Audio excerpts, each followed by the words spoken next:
বিৰাট expert cash দিয়া হয় নে নহয়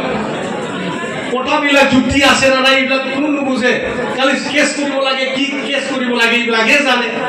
তেখেতলোকে কি কৰিছিল যে এই বিটিচি নিৰ্বাচনটো ডিচেম্বৰ মাহত হ'ব লাগে বুলি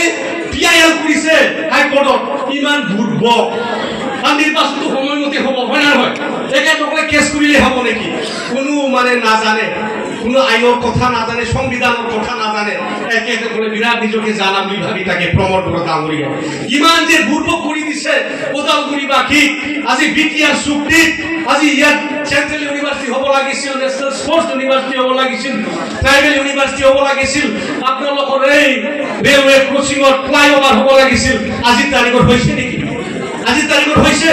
একোটো হোৱা নাই তথাপি আজি কৈ আছে নৰেন্দ্ৰ মোদী ডাঙৰীয়াই কৈ আছে যে বিটিচি যিমান মানে উন্নয়নৰ কামৰ কাৰণে আমি 1500 টকা আজি মানে মোকলাই দিছি বুলি কৈছে আমি বিটিচিটো আমি পোৱাই নাই